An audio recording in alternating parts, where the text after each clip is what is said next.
Media katakan perlu kami sampaikan bahwasannya dengan adanya ditetapkannya surat Menpan RB tertanggal Menpan RB nomor 8 tanggal 7 April, di situ ditegaskan bahwasannya bagi PNS itu ada pembatasan bepergian ke luar daerah gitu. Luar daerah termasuk di dalamnya itu tidak boleh mengajukan cuti tertanggal 7 sampai dengan tanggal 6 sampai dengan 17 Mei, tentunya hari ini. Tentu sebagai tindak lanjut dari surat Menpan ini, Pak Sekda telah mengeluarkan surat edaran di situ ditegaskan lagi bahwasanya pada hari Lebaran ini untuk mengecek mengawasi ASN ini memastikan tidak mudik diwajibkan absensi siap sistem informasi aplikasi absensi pegawai. Nah, tentu dari aplikasi ini kita berbasis GPS ya, di mana titik koordinatnya bisa dipantau. Namun demikian, yang namanya teknologi tidak terlepas dari adanya error sendiri ya, karena pada saat kita cek juga ada titik koordinatnya yang perlu dikonfirmasi lagi ke bersangkutan karena tidak rasional gitu ya. Ini entah memang human error atau memang sistemnya yang error gitu ya. Kenapa? Salah satu contoh seperti ada yang di mana Irlandia ya kalau nggak salah ya. Kan ini luar biasa kalau ada PES di Irlandia. Ini kemungkinan setelah kita diskusikan dengan teman-teman ada kemungkinan setup handphonenya gitu kan, atau yang mohon maaf pengguna handphonenya sendiri. Ini kasus ini yang kita perlu validasi lagi.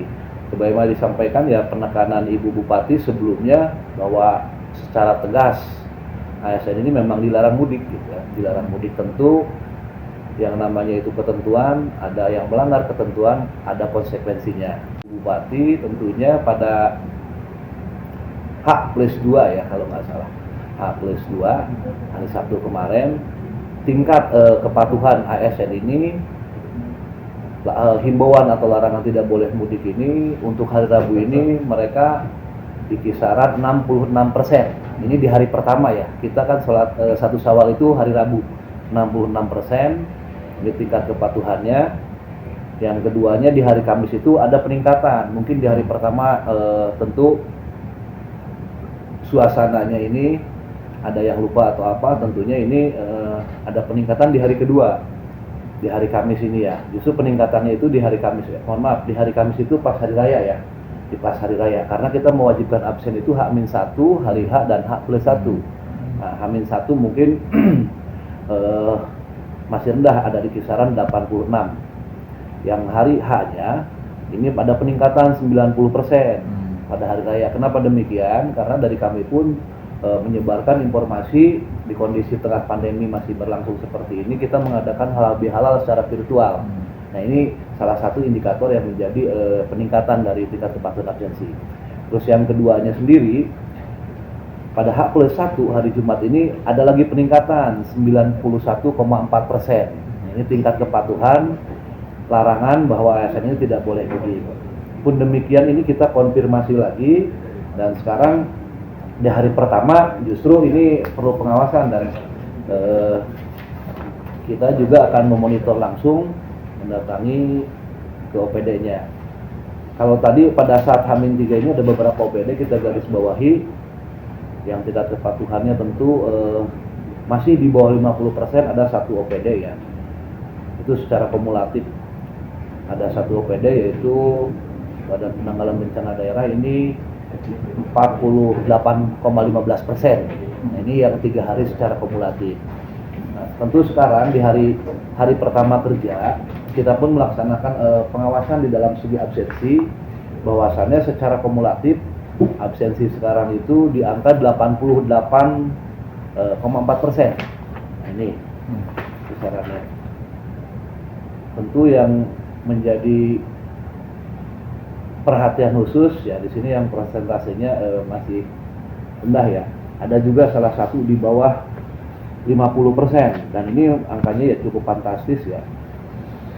Salah satu perangkat daerah kehadiran di hari pertama ini ada 90%. Nah, ini tentu kita akan terjun.